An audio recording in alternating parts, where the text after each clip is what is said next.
எல்லாரும் எப்படி இருக்கிறீங்க? இன்னைக்கு அம்மா உங்களுக்கு ஒரு வெண்டைக்காய் புளிக்கறி செய்து காட்ட போறேன்.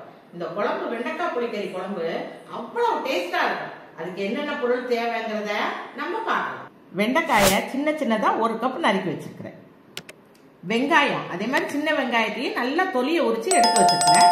அதுக்கு தேவையான கருவேப்பிலை எடுத்து வச்சிருக்கிறேன். புளிய நல்ல நெல்லிக்காய் சைஸுக்கு எடுத்து வச்சிருக்கிறேன்.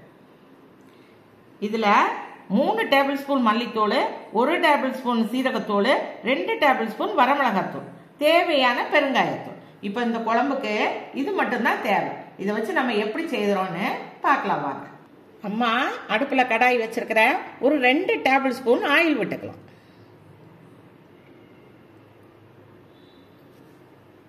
கடாயில எண்ணெய் காஞ்சிட்டு இருக்குது, காயட்டும். அதுக்குள்ள நம்ம எடுத்து வச்ச புளியில நல்லா மூங்குற அளவுக்கு தண்ணி ஊற்றி வச்சிடலாம். கொஞ்ச நேரம் அது ஊறட்டும். எண்ணெய் காஞ்சிருச்சு. 1 டீஸ்பூன் வெந்தயம் சேர்த்துக்கலாம். அது கூடயே கொஞ்சமா கடுகு சேர்த்துக்கலாம்.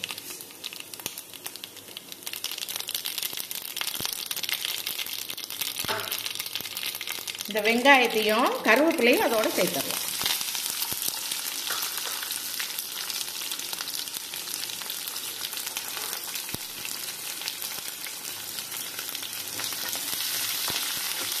இப்போ நல்லா வணக்கி விட்டுக்குவோம்.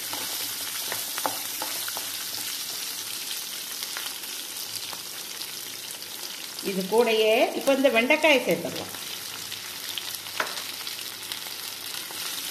இந்த வெண்டைக்காய் நல்லா இதில் வணங்கணும். நல்லா வதக்குனதுக்கு அப்புறம் தான் நம்ம இந்த புளித்தண்ணியை அதோட சேர்த்த போகிறோம்.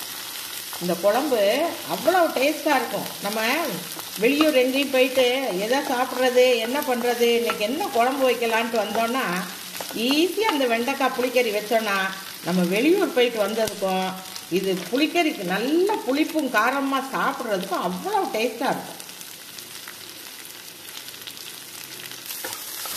நம்ம வெண்டைக்காயும் வெங்காயமும் நல்லா கண்ணாடி மாதிரி நல்லா வணங்கிட்டு பாருங்க. இப்போ இதில் நம்ம இந்த புளித்தண்ணியை சேர்த்துக்கலாம். 1 கிண்ணம் புளித்தண்ணியை இதில் சேர்த்துடலாம். இதுக்கு தேவையான கல்லுப்பு சேர்த்துக்கலாம்.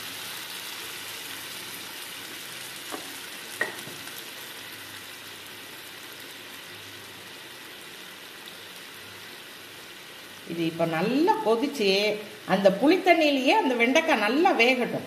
அதுக்கப்புறமா நம்ம குழம்புக்கு பொடி போடலாம். நம்ம குழம்ப ஓப்பன் பண்ணி பார்க்கலாம். ஓகேங்களா?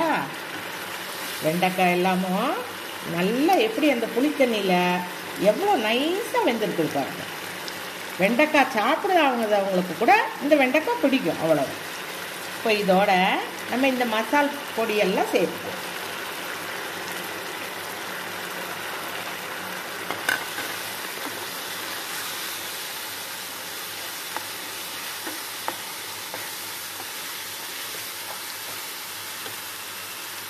இதுக்கு தேவையான தண்ணி சேர்த்துக்கலாம்.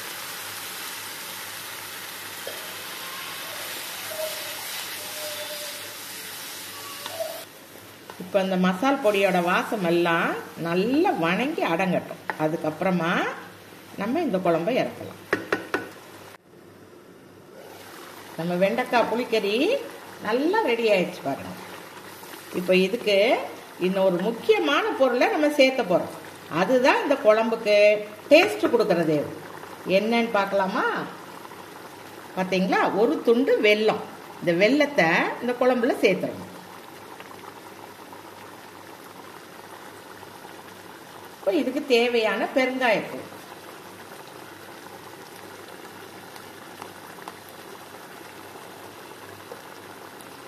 இந்த குழம்போட டேஸ்ட்டுக்கேவும் இந்த பெருங்காயத்தூளும் இந்த வெல்லமும் தான் அவ்வளோ நல்ல ருசியை கொடுக்கும். இது ஹோட்டல்ல எல்லாமும் இந்த மாதிரி குழம்பு நிறைய வைப்பாங்க. அதே டேஸ்ட்ல அதே மாதிரி இந்த புளிக்கறி இருக்கும். நீங்க எல்லாரும் உங்க வீட்டில் இதே மாதிரி செஞ்சு பார்த்துட்டு இது நல்லா இருந்ததுன்னா அம்மாவுக்கு கமெண்ட் பாக்ஸில் சொல்லணும். நம்ம குழம்பு ரெடி ஆயிடுச்சு. இப்போ நம்ம இறக்கி வச்சிடலாம். பிள்ளைங்களா, இன்னைக்கு அம்மா உங்களுக்கு காரசாரமான வெண்டைக்காய் புளிக்கறி செய்து காட்டியிருக்கு. இது எல்லாரும் கண்டிப்பா உங்க வீட்டுல செஞ்சு பாருங்க. டேஸ்ட் ரொம்ப சூப்பரா இருக்கும்.